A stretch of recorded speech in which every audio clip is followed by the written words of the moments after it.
Celebrated Bharatnatyam and Kuchipudi dancer, activist, and occasional actor Mallika Sarabhai has just released her memoir, In Free Fall My Experiments with Living. The book offers a compelling glimpse into the lives of one of India's most consequential families, the Sarabhais of Ahmedabad, and with that as the backdrop, the life of Mallika Sarabhai.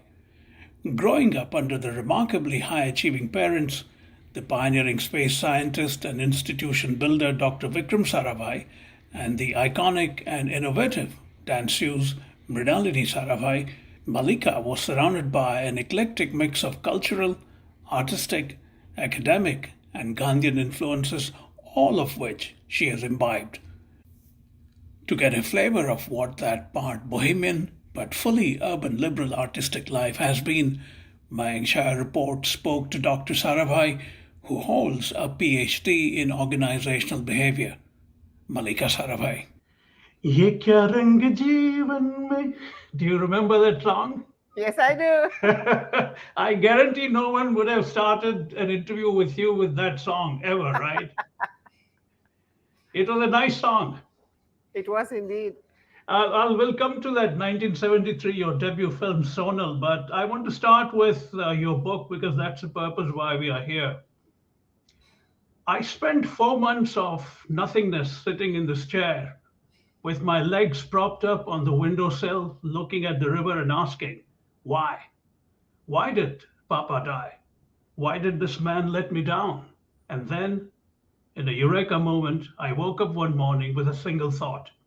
All I want to do is dance. Describe that eureka moment and what do you think caused it? What do I think caused it? I think the fact that I was in a sort of empty space where it took a long time, but I could let my subconscious mind come to the fore. And it was like, oh my God, what an ass I am. Why did I not know this? Why have I spent the whole of my life till just now saying all I don't want to do is dance? And my first thought was, what a gift this will be for Amma, because in losing Papa a few years earlier, she had lost a partner. She had lost somebody that from the beginning was her greatest supporter. So much so that when Papa realized that Amma would need a lighting designer, he flew to London and took a crash course in lighting and brought back 3 lights in 1949, which we have at the entrance of Darpana, which are in working condition even today. So my first thought was, Amma now has a partner. And that was exactly what it was. It was a second innings for her. She suddenly threw herself into creating for the two of us, and she would giggle like a child and hold my hand and quickly take off her chappals and walk onto the dance floor, and she'd start saying, you know what we want to do? I want to do this with you, and I want to do this with you, and we are going to do this, and what fun, Mallika. And it was super. What was the initial training? Your father, Dr. Vikram Sarabhai, died in end of 71. 71. And you're talking, you were 18, 19 at that point. I was 17 and a half. 17 and a half to be precise. And it obviously your life immediately went into a flux. In that atmosphere, tell me a bit about how you came to dance. I had always trained in dance since I was 3 years old. And I had, primarily because all my friends went to Amma's dance class. So 3 hours in a week, there was nobody to play with because they were all in the class. So I figured that it was better to be in the same class and then have fun there. So I had done my Arangetram at the age of 14. Amma had created a beautiful Arangetram for me. You know, the first mention of an Arangetram is in a 2nd century BC play, a novel, a book called Shilappadikaram, which is considered one of the gems of Sangam literature. And in it, the hero falls in love with this young courtesan who is having her arangetram in the middle of the city, in the town center. And that is the first mention of an arangetram in literature. So Amma recreated Shilapatikaram as a play and had me play Madhavi, the young courtesan who does her arangetram within the context of the play. So it was very special. I loved dancing. I loved being on stage. It was just that I didn't think I had it in me physically to put in the kind of hours that I always saw my mother put in. And I seeing Amma, I knew very clearly that for every 1,000 hours of rehearsing, you get one show. And if you don't enjoy the rehearsing even more than the performance, you're going to always take a shortcut, and that's going to be a disaster. You mentioned about whether you were not very sure whether you would be physically able to do the kind of work that was needed. If I was not physically able, if I was not too lazy, I was see. physically a very lazy child. Okay. I preferred curling up with a book or sitting playing with my Siamese cats rather than go out and do sports. That came later. I sort of took to badminton later when I wanted to get fit and the whole fitness thing started. But as a child, I mean, I had to be dragged to the physical side of things. And I thought I was too lazy to practice for hours like that. That's a perfect segue for me to mention the fact that you began doing yoga nearly 50 years ago in 1974, but returned to it vigorously as you started pursuing your classical dance. You write that the sculpturesque poses that form the backbone of Kuchipudi demand a very flexible body and spine. How has the suppleness that yoga provided you shaped you as a dancer? It just makes life much more easy. That I don't have to worry about creaky knees when I sit in the basic Bharatanatyam pose, that I don't have to worry about the very sculptures, Kuchipudi poses, the Tribhangas and so on. I don't have to worry about that. That's the greatest gift, that I can rely on my body. And that is because every single day I do yoga. I may not dance, but I do yoga. And if I'm in a hotel room and I'm stuck without proper space, I will still do my Surya Namaskars and I will still do my breathing exercises. And then I'm fine. I see. How has the transition been from yoga that limber up your muscles and spine to yoga that created overall sense of well-being? I think one goes with the other. As one deepens in one's practice, one learns, for instance, in Shavasana, to let oneself drift. It's like a state of deep meditation or hypnosis. And I think just scientifically, doing yoga or dancing releases so many oxytocins in your body that you get a soporific feeling, which then lasts you the whole day, basically through the stress and strains of running institutions and the kind of world we live in and the kind of horrific news that one reads at every instant. I've just had the news that there has been an earthquake in Nepal, and my daughter happens to be there. So the last 10 minutes I've been trying to get through to her to see that she is safe. But the world is a place where you get like 20 disastrous pieces of news every day. And I think the oxytocin push in the morning keeps one on an even keel and keeps one able to not get stressed out and not have to take a Valium. It seems to me that dance, I mean, it's clear that it's your default temperament, personality, whatever you call it.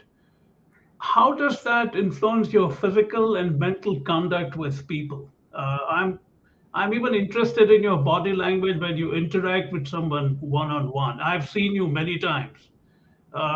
It's there is no slouching involved, for instance. No, I've said in my book that this walking very erect started when my mother said to me, "Do you want to be a dancer or a duck?" And I went to a school where we sat on the floor, and the teachers used to come and haul us up. It was a Montessori school started by my aunt Lena, called Shreyas. Sure. And there also we were made to sit straight. So I think, obviously I carry it in my posture because I can walk into a restaurant anywhere in the world and somebody will come and say, "Are you a dancer?" So it's that training plus childhood training that shows, I suppose.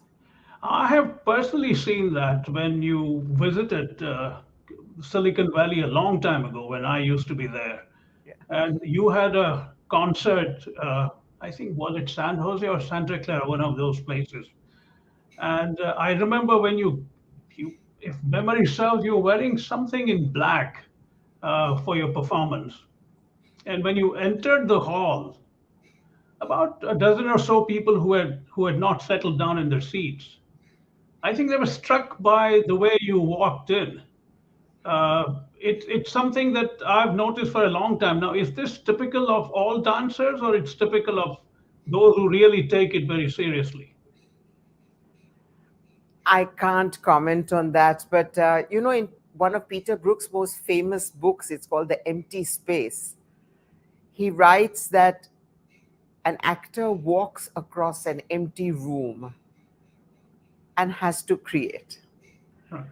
And I think somewhere I must have imbibed that, and the fact that, when my mother walked into a room, it was like a graceful beacon coming in, not showy at all, but just in what she carried, you could see a luminosity and a grace that I have never seen in anybody else. And this was true when she was 97. Right. And she would just raise her hand, Mayank, and you could see all the dancing that she wasn't doing. It was quite extraordinary, and I think I must have learned that and seen that, and unconsciously, even before I consciously started walking correctly, putting one foot in front of another rather than shuffling like a duck. I think I must have just loved it so much that my body just emulated it. Right. Does that, I mean, it's perhaps an odd question to ask. Does that influence the way people get into personal friendships or relationship with you? Because people are not conscious of their body language, their demeanor, their posture, and things like that. But when they relate with you, it's very distinct. Does that influence any of your relationships? I'm not sure. But I do know that when people talk to me, they sort of gradually pull themselves up to not slouch and not avoid eye contact, because I look very deeply into people's eyes, even from the stage. And I was, as a matter of fact, yesterday I was illustrating something to my dance students, and I said, you can't create rasa unless you want to show your soul to the audience. Yeah. And the soul gets reflected in the eyes, and unless you make eye contact and every person in the auditorium thinks that you are speaking to them directly, I think the magic doesn't get created. Right. You write in your book that your personal repertoire goes from dances of the Gonds, the Nagas, the Bihu, Sambalpuri, Purulia Chau, and even flamenco, which I think you trained for the Mahabharat. That is quite I had the opportunity of training for it because I was in New York for 3 months.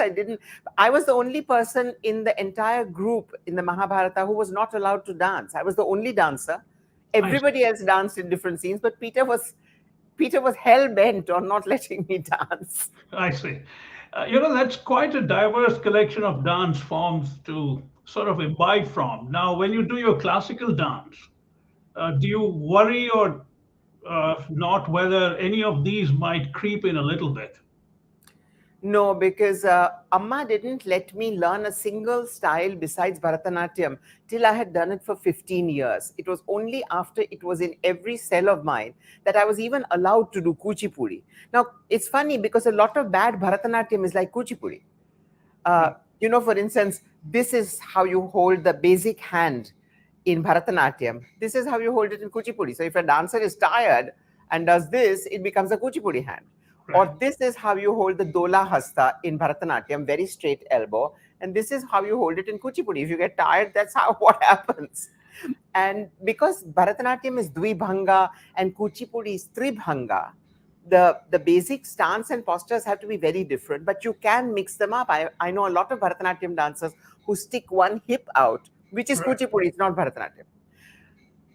Learning folk dances, I think, opens one up because they're so much more robust and so much less into a structured alphabet. Right.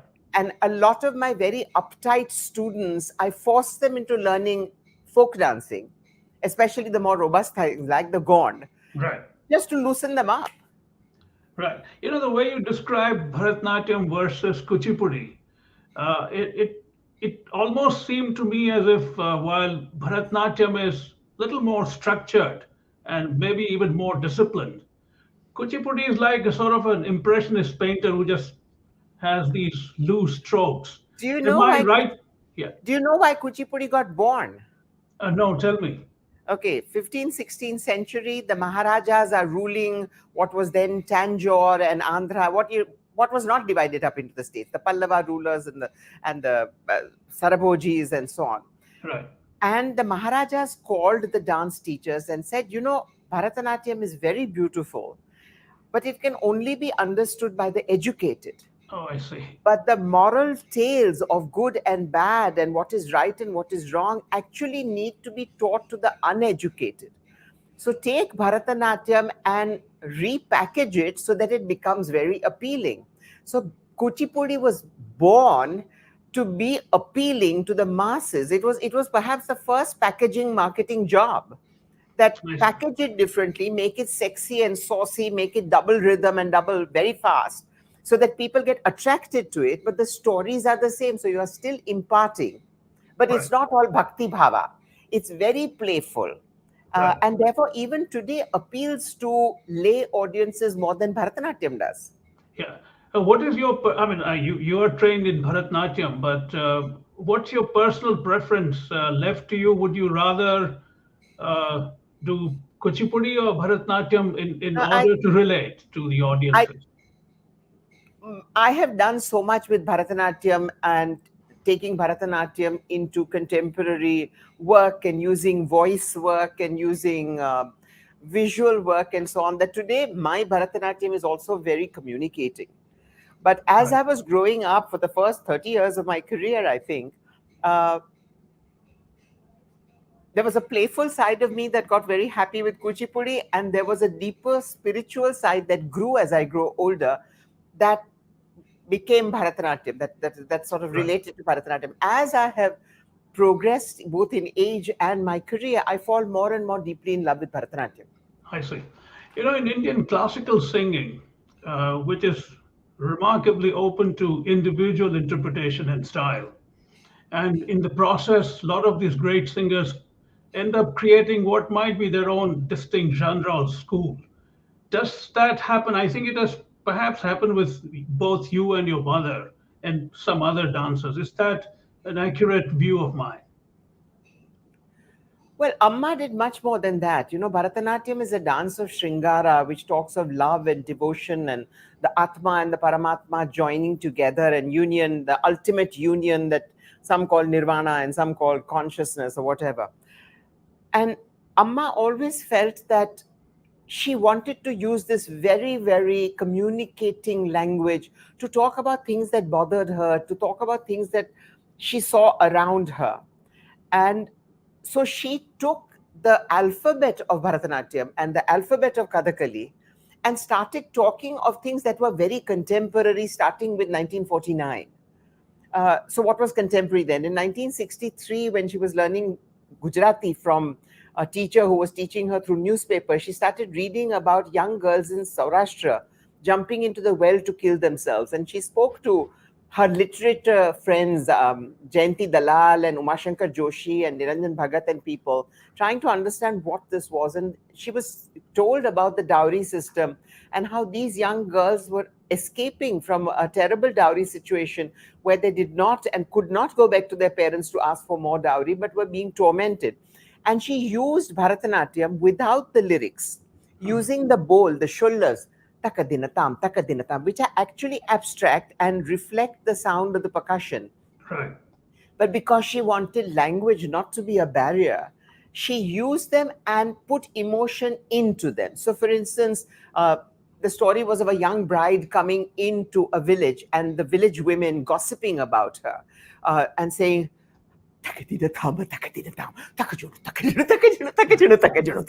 so, even without a visual, Right. it sounds like gossip. It does, yeah. Uh, and that was like a major, major, major breakthrough in Indian dance. And I was brought up thinking all dancers did these kind of breakthroughs. To be very rudely shocked when I came into the field that my mother was absolutely radical and way, way early for her time. I mean, Right. to start experimenting like this uh, in the 50s Right. was incredible. Right. She created a piece on the Rigved where there was no music at all. I see. And, things like that. It was just the sound of the feet and movement. So I was brought up with this. Today, there are more Western trained dancers who are bringing in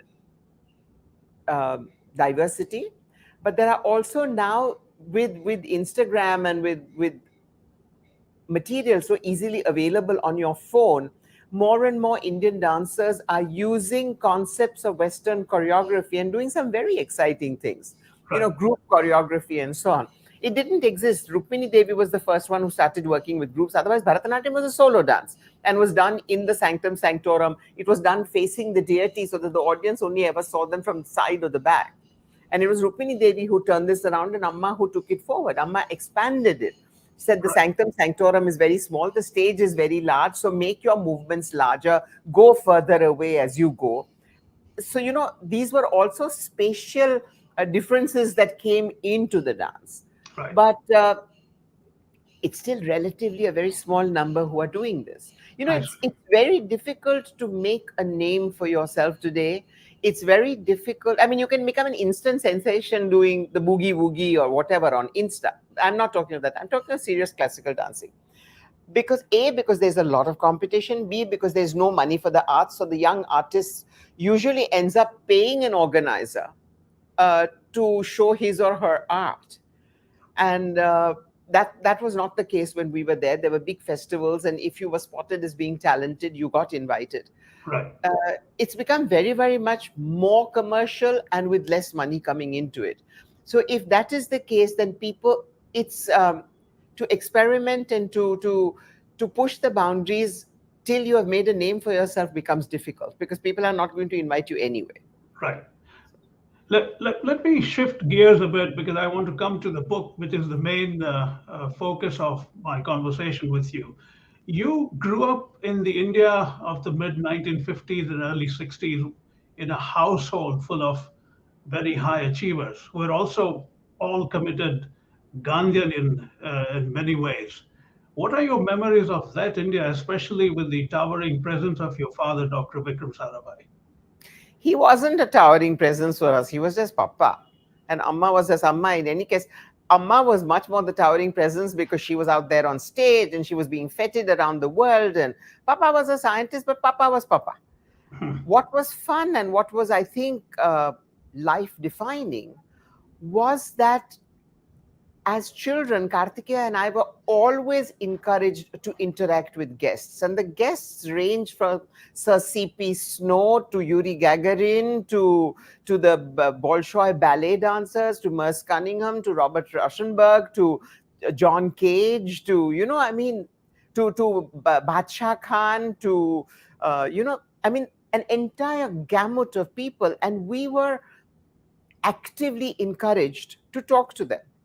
So there was none of this, you don't know what you're asking, so just shut up, which is so common even today. Right. Children are not meant to be heard, they're meant to be seen. And darling, come and do your little nursery rhyme here. There was none of that. And I think that is what had the greatest impact. The other thing was that whatever my parents' achievements, Kartikeya and I knew that we came first. I remember at the age of 5, we had joined Papa at MIT. He was teaching at MIT and Harvard. And there was I think, a CBS interview where Papa and Amma were being interviewed together. And Kartikeya and I were sitting with the producer in the glass cabin. And the interviewer said to them, both of you have achieved so much. what is your proudest achievement? And without blinking an eyelid, both said in unanimity, our children. I see. And I think that was a confidence given and a trust given. And I think, when parents try and police their children and say, who are you talking to? What are you doing? Who are you seeing? I think if in the first 5 or 7 years you have not been able to give your children the principles that you believe in, whatever they might be, then policing them is no good, because you have to trust your children. You have to trust that your grounding has been so honest and so insidiously present that the children have got it in their DNA and will not do anything to cheat or to hide. That they don't need to hide. You have to give them that trust that you might disapprove, but you don't hide. For instance, when I was smoking in front of Amma. There was none of this nonsense that I respect you and therefore I will hide you, and the mother knows that you are hiding it, and the child knows that the mother knows you are hiding it. I knew Amma disapproved, the whole family disapproved, but they didn't want me to lie about it or cheat about it or hide about it. I mean, Amma would always wrinkle up her nose when I smoked. But, and I knew she disapproved. And I said, yeah, I know you disapprove, but I am smoking. The way you described your childhood, it sounds very rarefied to someone who might be a member of the Hoi Polloi, as it were. Did that create any sort of disconnection for you and Kartikeya Bhai in terms of interacting with people who didn't have that kind of access? If it did not, how did you manage not to do it? First of all, my parents kept an open house. So all our friends were in the house all the time, and often part of these visits of dinners and thing. And it's just that we didn't think we were special. Yeah, I mean, it could well be, but who at 5 goes to MIT or Harvard, where the parents or father is teaching, and then goes to the CBS studio? I mean, you may want to play it down, but beyond this modesty, it doesn't happen to 9 out of 10. That is true, but the Sarabhais were also always considered a bit odd. Okay. That's true. Sarabhai je emne to chale. You were the bohemian type. Yes, it was very much the bohemian type. Yeah, I've seen that. So, when did you become aware of Vikram Bhai's seminal work, both in applied science as well as perhaps India's greatest institution builder? I think only after I lost him. I see. Till then, he was just Papa, and Papa who was getting busier and busier, and Papa who was getting more and more stressed by what was going on, and Papa who was doing a lot of running around, and Papa that we saw very little of. I see. So you had no inkling of the kind of profound work scientifically that he was involved in? Not really. Did he? And I was in my own world. I mean, I was growing up in the mid-60s, late 60s. The hippie movement was on. We were listening to the Beatles all the time. We were going on long cycling trips. I was in my own zone. I mean, I was enjoying being a teenager. I was getting infatuated with new boys every other day. The palpitations were first starting. The breathing was first starting. I was in my world. What kind of boys were there? I'm curious. Oh God! What's your type? And that too in the Ahmedabad of the 1960s. Please tell me your type. Oh, I didn't have a type. I think my mother used to tease me and say that I was in love with love. Okay. So the objects could be anything. I see. You were barely 18 when he passed away, like we said. I was less than 18. Yeah. Yeah. That's generally a very impressionable age. I was devastated. I was completely devastated. Okay. And felt that Papa would have wanted me to be strong, to look after Amma, and therefore I was strong. And you know that I took my IIM entrance exam 12 hours after I cremated Papa. And had it not been for older friends who were at the IIM who dragged me to the exam. Amma was in no position to send me. And all my dreams with the IIM and what I would do with my degree and were all connected to Papa. So there was no way that I would have gone to that exam had I not been dragged. And That prompts me to digress a little bit. What was your PhD in? uh, organizational behavior, but I came from a school where there was no issue of caste, of religion, of gender. I was the only girl on the football team. All the boys did sewing and dancing. And it was not till I was 14 and went into St. Xavier's College that I realized that people actually cared about where you came from, what your class was, tame keva, what your caste was, what your religion was, and that people would seek out people in power who could swing their first class. Right. And this horrified me. And this question came into my mind at the age of 14. Why do people take shortcuts and be corrupt? And I kept trying to find this out and find this out and find this out. And then when I was in the IIM at the end of my first year, David McClellan from the Harvard Business School, who is the father of this whole need theory, need to achieve, need for power, and so on, came to spend a sabbatical at IIM. And I heard his lecture on what he was developing just then, which was the need for power. And suddenly what he was saying made me realize that this could be the answer to my question, why do people become corrupt? So my PhD was with David McClellan in trying to understand why corruption is so rampant. I'm talking 1974, so you can imagine how many zillion times more that would be relevant today. Right. So my PhD was in really trying to find out why people become corrupt and why do people who don't become corrupt not become corrupt. Is it because of background? Is it because of the school? Is it because of the kind of families they come from? Is it because of the socio-economic status they are in? So that's what my PhD was about. I got my answer. It strikes me, and it's always struck me, that you could have easily gone into the world of academia, teaching at very high levels.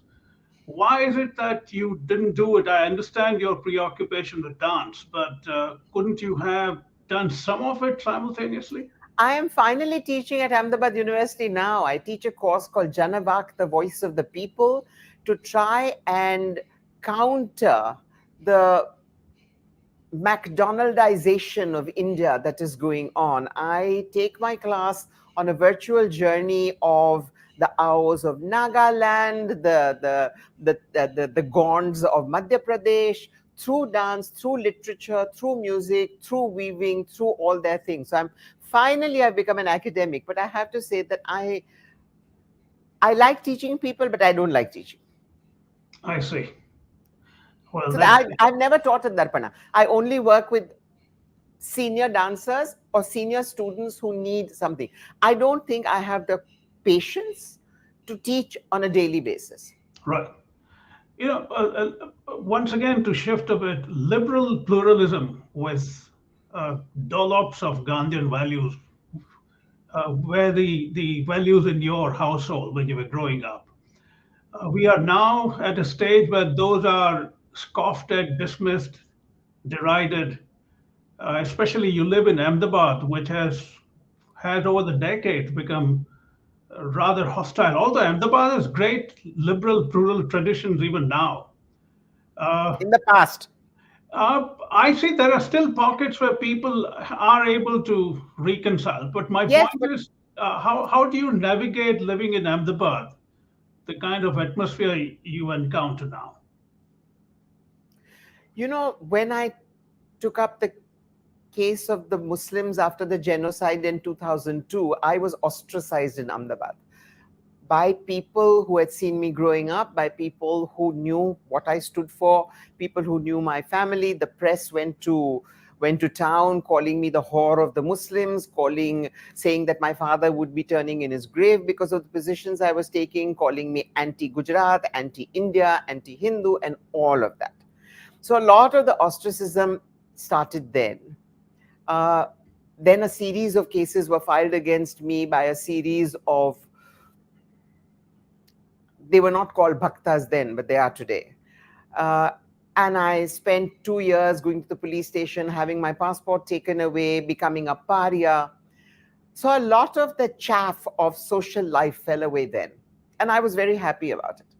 I am not a very sociable person in the sense that I would rather sit with 5 friends and talk sense or watch a movie or discuss a book or discuss politics or discuss where India was going or the world was going or what is happening with the state of the environment or something like that, then go to parties where everybody says, hello, how are you? I really don't have time for that.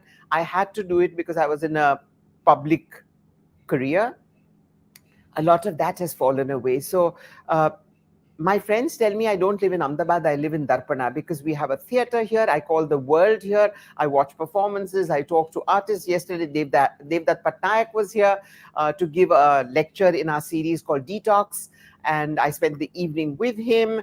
Geetanjali Shri, who has just won the Booker, is coming. P. Sainath is coming. So in some senses, I make the world that I want, and it's in the campus of Darpana. And if there are like-minded people who want to come and participate and watch and indulge and things like that, so be it. But otherwise, I don't really live in Ahmedabad. I don't go out to parties. I don't.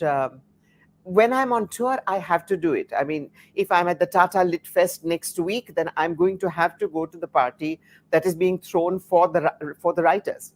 Right. But it's not. I mean, it's not what I prefer doing. I prefer, if I'm alone, I prefer watching something that I'm interested in watching or reading. Right. It's ironic that the Hindu right castigates you even while the fact remains that you practice, which is one of the most compelling manifestations of Hindu ethos Yeah, and culture. exactly. How do you explain this dichotomy? Is it pure ignorance on the part of the multitude, or they are just deliberately Pure, out to? pure ignorance, directions from the top to castigate me. Um, and a complete lack of understanding of what Hinduism is, the entire the entire structure of Hinduism having always come out of debate, always having the possibility of debate. Nothing was a commandment. And by trying to make Hinduism into Hindutva, they are actually making it into an Abrahamic religion where thou shalt not. There is no thou shalt not in Hinduism. We scold our gods. We go to bed with our gods. We take our gods into our laps and cradle them. We yell at them. That is Hinduism. Yesterday, Devdat was making this distinction between samvad and vivad. And he said samvad is a conversation, vivad is a debate. And today, everything is turned into this debating club.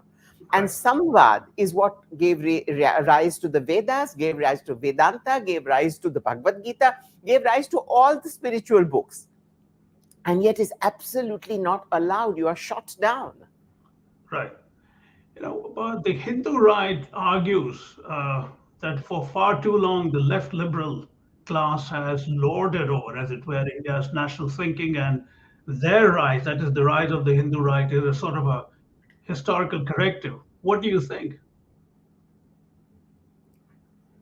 I think vis-a-vis language and thought, that might be true, that those of us who were educated in English and had the access to the world of books had an advantage and were in policy-making positions. But getting the uneducated and the criminals to decide for the country, I don't think is the alternative. Right. Okay. Just last 3 or 4 things. What's your overall sense now about the direction that India is headed in? Is there any redeeming feature that you see that might have emerged over the last nearly 7, 8 years, either because of or despite what has happened?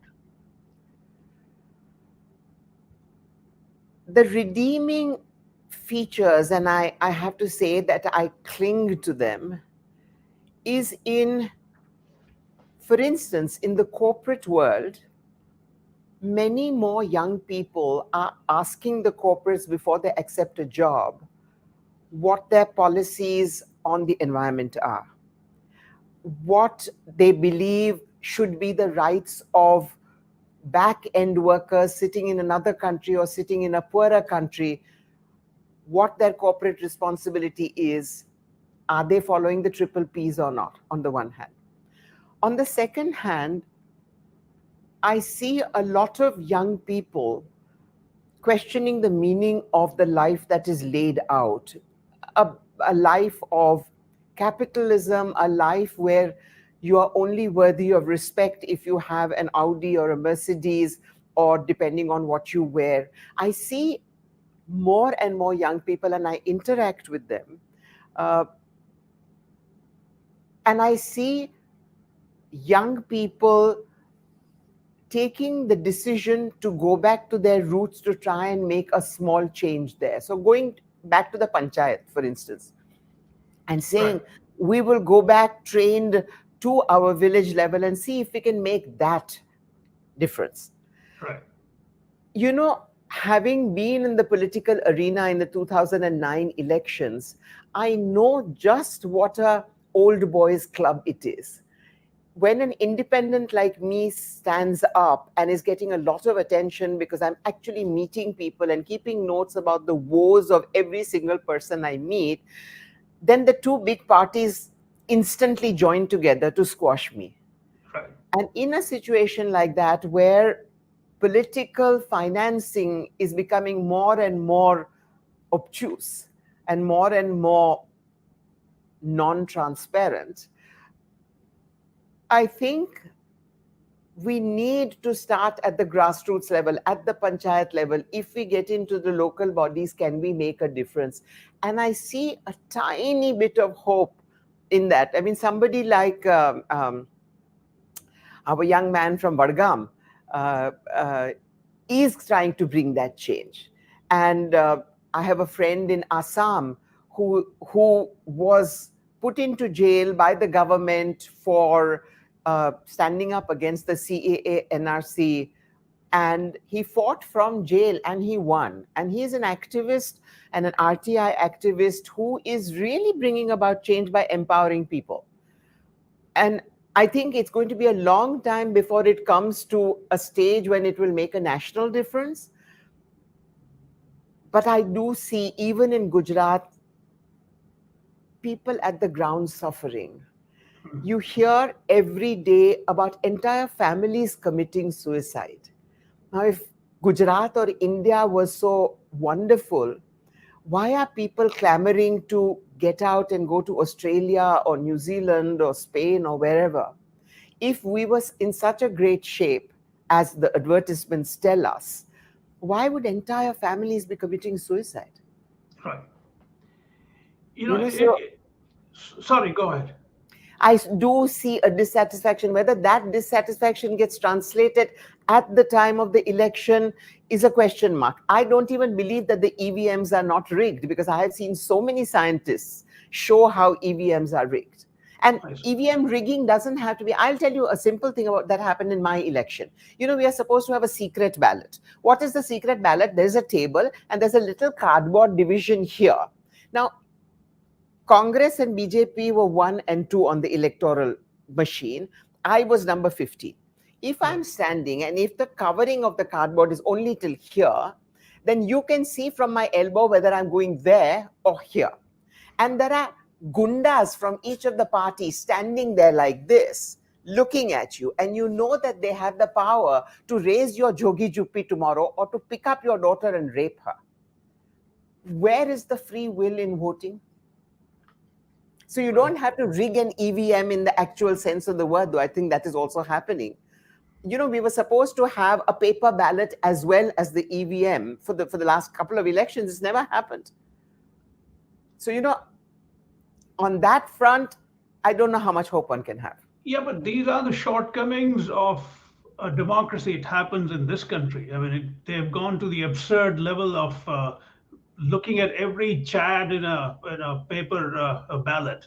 You remember the I Al know, Gore, okay, of and course I do. it goes on even now. But my point is, let me let me turn it around a bit and say, is there anything that you think credit worthy or meriting of applause that you see on the Hindu right?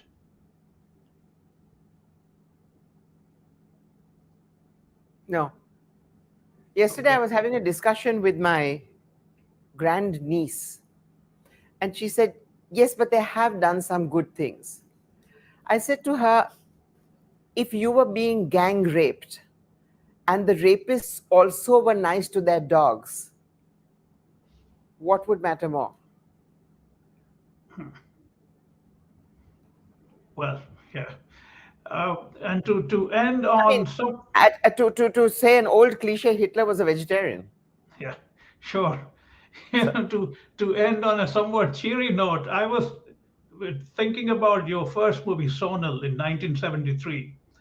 At a time when you were perhaps shooting for it, your sights were also trained on the IIM and the kind of background that you came from. Describe to me this how you managed to reconcile the life that you had at home and something like Sonal or even Himalaya Se Uncha in 1975 with no, the Sunil two Dutt. were very different. Sonal was, I was found in 1971 in a boutique by a Bengali director who happened to have been in Shantiniketan with Amma. Right. I mean, he didn't know who I was. And then when he found out that I was Amma's daughter, then it became easier. He gave me a script about a young girl married who finds out that her husband is having an incestual relationship with his sister. Now, this was 5 years ahead of the new wave. I was intrigued by a script like that and I decided to do it. This was when I was still in Xavier's. I hadn't gone anywhere near IM. Okay. And then that film didn't get released because it was pre New Wave. Then I did a second film called Muthi Bhar Chawal, which was about a young girl in a Bandra slum whose father loses his job. And the only way the family can survive is by her prostituting herself. And she prostitutes herself, saying that the day my brother or my father get a job, I'm going to lie down in front of the local train and kill myself. Now, these are not the kind of films that people were doing in 1971, 72, 73, 74, 75. Right. It was after I had done 3 of these films that won me awards but didn't get released that I said, damn this film industry. This is supposed to be an audience-related thing. It's not like a painter saying, it doesn't matter if my painting never gets seen. Right. And that is when Satyadev Dubey, the theatre director who was my friend, philosopher, guide in the film industry, said, I must do a commercial film before I quit. That was Himalaya Se Uncha, and it was a complete disaster. I hated every moment of it. So... And in Himalaya Se Uncha, because I wasn't being the garam ladki that they thought I might be, we were up in Sonmarg and the crew left me behind wearing a silk shirt and ghagra in minus 12 degrees temperature and came to find me 3 hours later, and I developed a rheumatic heart. Oh, I see. That's terrible.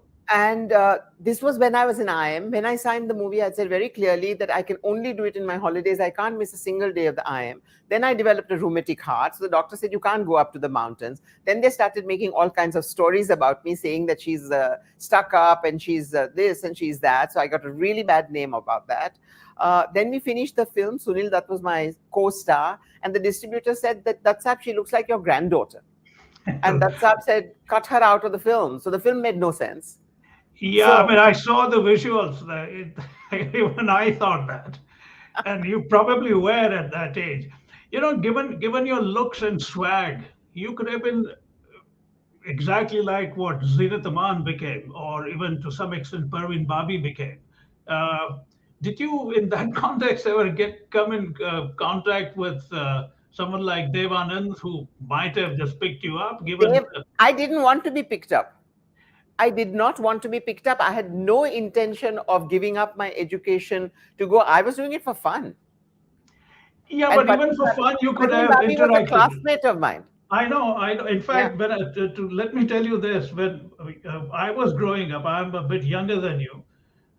yours and Parvin Babi's sort of stories were quite well known from Xavier's. That Sure, here sure. are these two completely bindass girls who couldn't give a rat's ass, or Correct. to be perfectly French, who couldn't give a fuck about anything. Correct. And tell me a bit about that. I'm curious about that. How did you two manage that? It was not only the two of us. There was a group of us who were five. The third one became Miss India, Right. Kavita Bhambani. Oh, yeah, sure, sure. And we were just a group of bindas girls who broke into an all-male canteen, took our places there and said, Dal vada. And then nobody dared to sit on that table. But we were all very beautiful and very swanky and very stylish. Right, And the right. boys from all the colleges around. I mean, I met somebody the other day who said, you don't remember, but we used to come and watch you play badminton because your legs were so good. You know, I'm glad you mentioned it, because the story, my sister went to St. Xavier. She is Pallavi. And, Okay. and she, not that she mentioned, but the fact that you wore miniskirts in those days.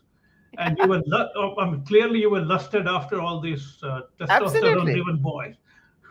I'm curious to again find out how that was. It was heady. Okay. That's all. It was heady. And when did that change? It hasn't. Well, I'm glad you are saying it, because I was about to say it.